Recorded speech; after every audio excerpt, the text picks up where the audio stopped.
नव वर्ष से पहले कालका शिमला एनएच पर सफर महंगा, टोल की बढ़ी दरें, अब चुकाने होंगे इतने रुपए। कालका शिमला नेशनल हाईवे 5 पर नव वर्ष से पहले राष्ट्रीय राजमार्ग प्राधिकरण ने सफर महंगा कर झटका दे दिया है। शनिवार मध्य रात्रि से हाईवे का सफर महंगा हो गया है।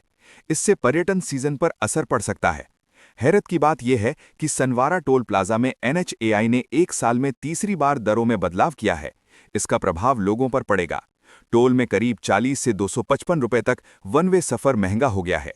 एनएचएआई की ओर से आदेशों को टोल प्लाजा संचालकों को दे दिए हैं और मध्य रात्रि से वसूलने के लिए कहा है। आदेश में स्पष्ट किया है कि कालका शिमला नेशनल हाईवे में परवाणु से सोलन और सोलन से कैथली घाट तक के एरिया सनवारा टोल में शामिल किया है। ऐसे में 80.722 किलोमीटर के लिए संशोधित शुल्क निर्धारित किया है। नई दरें वाहनों की श्रेणी के अनुसार तय की गई हैं, जिनमें एक तरफा यात्रा, एक ही दिन में वापसी यात्रा, 50 यात्राओं के लिए मान्य मासिक पास तथा जिले में पंजीकृत व्यावसायिक वाहनों के लिए अलग अलग शुल्क हैं। एम्स में अब ज्यादा सटीक और सुरक्षित हो सकेगा कैंसर का इलाज। इस मशीन की खरीद के लिए टेंडर जारी।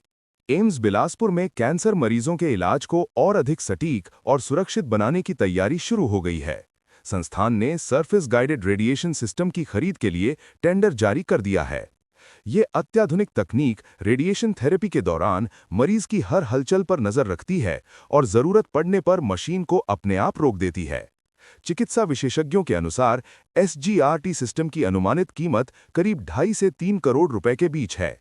इस मशीन के आने से एम्स बिलासपुर उन चुनिंदा संस्थानों में शामिल हो जाएगा जहां रेडिएशन थेरेपी की ये आधुनिक सुविधा उपलब्ध होगी।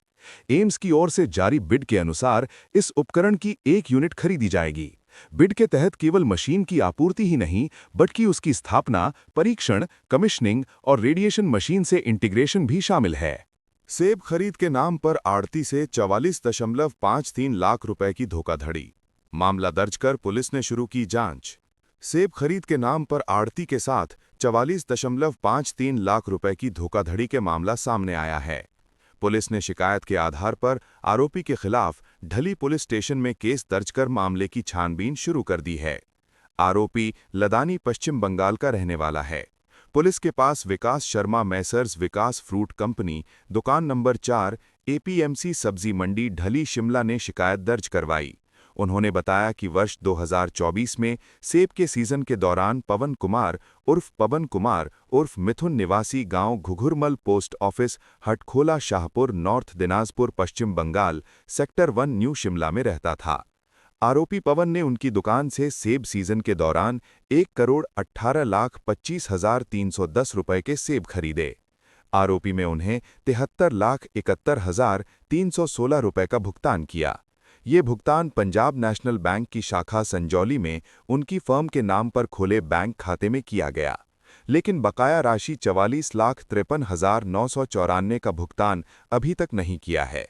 इस वजह से उन्हें लाखों रुपए का नुकसान उठाना पड़ा है। पुलिस ने शिकायत के आधार पर लदानी के खिलाफ धोखाधड़ी की विभिन्न धाराओं के तहत केस दर्ज कर मामले की छानबीन शुरू कर दी है। वहीं एसएसपी संजीव कुमार गांधी ने कहा कि मामले की छानबीन शुरू करवा दी है। आईआईटी स्वयंसेवियों ने संवारा पद्धर क्षेत्र। पर्यावरण एवं स्वच्छता कमेटी द्रंग और स्थानीय पंचायत के संयुक्त तत्वावधान में 1 दिवसीय स्वच्छता अभियान का आयोजन किया गया। अभियान में आईआईटी कमान के स्वयंसेवियों ने 4 दल बनाकर पद्धर बाजार और आसपास के घरों में जाकर लोगों को स्वच्छता के प्रति जागरूक किया। कूड़े को निर्धारित स्थानों पर डालने और नालों में गंदगी न फेंकने की अपील की गई। इसके बाद पद्धर चौक और साथ लगते नाले में व्यापक स्तर पर सफाई अभियान चलाया गया। स्वयंसेवियों, महिला मंडल और पंचायत प्रतिनिधियों ने जंगल क्षेत्र में फैली पॉलीथीन, प्लास्टिक बोतलें, रैपर व अन्य अपशिष्ट सामग्री एकत्र की। एसडीएम पद्धर सुरजीत सिंह ने कहा कि ऐसे अभियानों से न केवल स्वच्छता बढ़ती है, बल्कि लोगों में पर्यावरण संरक्षण के प्रति जिम्मेदारी की भावना भी विकसित होती है। बीडीओ पद्धर विनय चौहान ने आमजन से अपील की कि वे सार्वजनिक स्थलों के साथ साथ प्राकृतिक क्षेत्रों को भी स्वच्छ रखने में सहयोग करें। इस अवसर पर महिला मंडल प्रधान रीना और सदस्य, आईआईटी के विद्यार्थी, पंचायत प्रधान हेमंत, गवाली पंचायत प्रधान सुनील मौजूद रहे। घने कोहरे और भीषण ठंड से कांपा उत्तर भारत।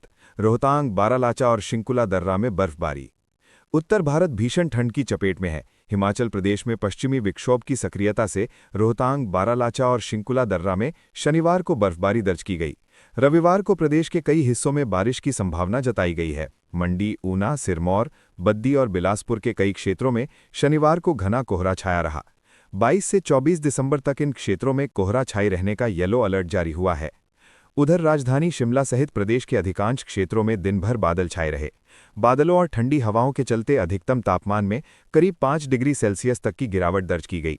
मौसम विज्ञान केंद्र शिमला के अनुसार पश्चिमी विक्षोभ के असर से मध्य व उच्च पर्वतीय क्षेत्रों के 8 जिलों किन्नौर, लाहौल स्पीति, चंबा, कुल्लू, मंडी, शिमला, सोलन और सिरमौर में रविवार को मौसम खराब बना रहेगा। इन इलाकों में बारिश और ऊंचाई वाले क्षेत्रों में बर्फबारी के आसार हैं। 22 से 26 दिसंबर तक पूरे प्रदेश में मौसम साफ रहने के आसार हैं।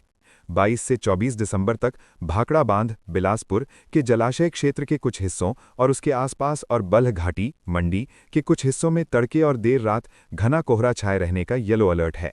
शनिवार को शिंकुला दर्रा के साथ रोहतांग दर्रा, सेवन सिस्टर्स पीक, कुंजम दर्रा और बारालाचा की चोटियों में हल्की बर्फबारी हुई।